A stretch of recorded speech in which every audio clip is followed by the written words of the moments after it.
Today, we're going back to Pokemon Legends Arceus once more to take a look at a whole bunch of mods people have made for it. Going into this, I had no idea the mods would be as funny and interesting as they were. Don't want to spoil too much, but as you can see by the footage, this is going to be a real fun time. So let's dive right in.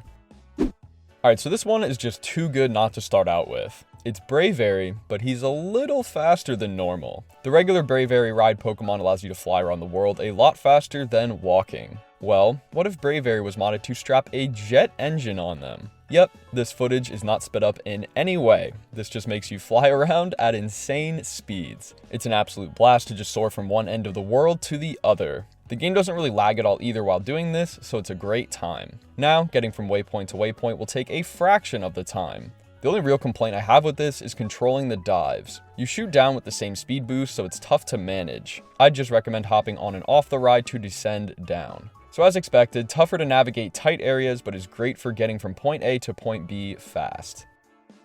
Sticking with ride Pokemon mods, we got one for the fish. Normally, Basculegion is a handy ride Pokemon you can use in the water as our character doesn't know how to swim for some reason. Well, thanks to this mod, Basculegion ate his Wheaties this morning and can now jump taller than cliffs. That's right, with the push of a button, your character will fly out of the water and end up in the clouds. You can literally clear the tall cliffs in Cobalt Coastlands without ever touching the ground. The double jump still works too, but it doesn't get modified at all, so it's just still the little hop. But yeah, another super fun mod to get you around the world easier. Fun fact, there's actually a ceiling barrier blocking you from going too high. I combined both the Braviary and Basculegion mods to get a good jump out of the water, and then swap into the bird. Unfortunately, this was too high for the game to handle and triggered the out-of-bounds respawn sequence. I don't think it's even possible to hit this barrier without mods, so I think it's a failsafe in case a glitch causes your character to shoot into the sky. Either way, these two mods are very entertaining and caught me by complete surprise when I first tried them out.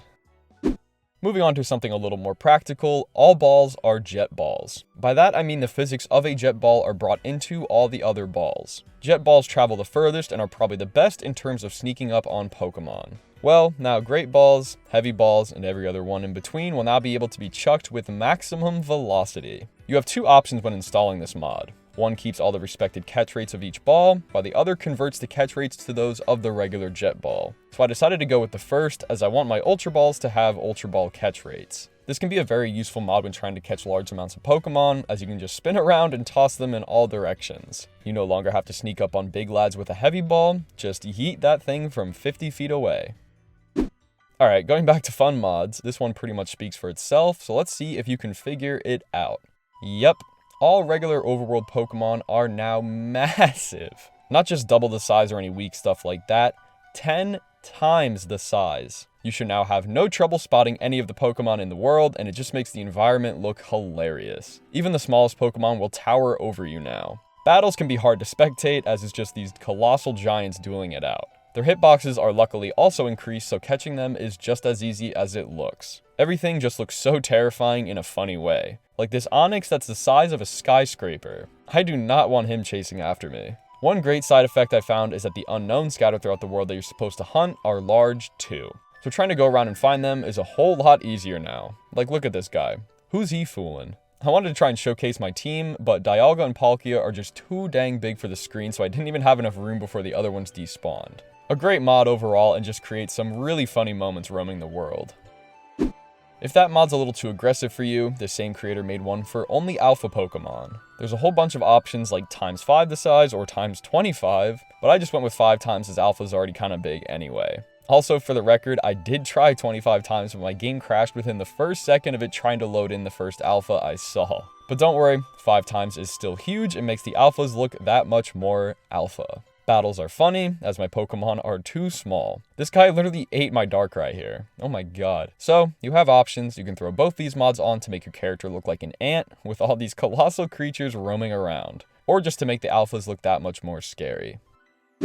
Now we got one of my more personal favorites, quality of life improvements. This mod makes a few but very welcome changes to the game. Right away, it removes those annoying black bars that appear when you enter a battle. The screen will stay clean, and battles will look a lot better in my opinion. Next is the buttons for sprinting and sneaking are swapped. So now crouching is pushing in the left stick, and sprinting is the B button. Speaking of running, there is also no stamina anymore, so you can sprint however long you want. Next, my personal favorite addition out of all of these, an increased slope sliding angle. Basically meaning your character will actually climb those hills that you're supposed to and not just slide off for no reason. That was my one problem with this game. There are so many tiny hills and slopes that you would just slide down that you know for a fact your character can get up normally. Now you can just run up more slopes without having to use Sneasler or sliding back down. This is a very welcome change as the base game is very annoying with all of the sliding. One final addition is adding long distance trees. Take a look at this clip from the base game. As you can see, trees far away will take a while to load in as you get closer,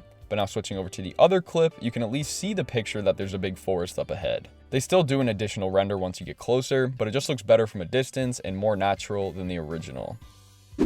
Here's just a simple but neat one. Shiny ride Pokemon. Since these ones that you can ride can be caught normally in the wild, they're bound to have shiny versions. But unfortunately, the ride variants don't allow shinies. Well, now they all have their shiny versions equipped. They all looked really neat, and I didn't even know what half of these Pokemon looked like shiny before this. Imagine they made it possible to get shiny ride Pokemon though. That'd be the ultimate flex. People would have to reset their game over and over right before getting one, but would actually make hunting them really cool. Either way, this mod does all of that for you, so enjoy. On the topic of reskins, classic Pokeballs. Since Legends Arceus is supposed to be set in the past, their Pokeball technology isn't as advanced yet, and they look all clunky. If you aren't a big fan, this mod replaces them with the normal, up-to-date versions of the balls. So Pokeballs will now go back to looking the way they were supposed to, along with all the other balls. The Jet Balls even get a new skin as they're exclusive to this game. Just a slight alteration for my modern fans out there.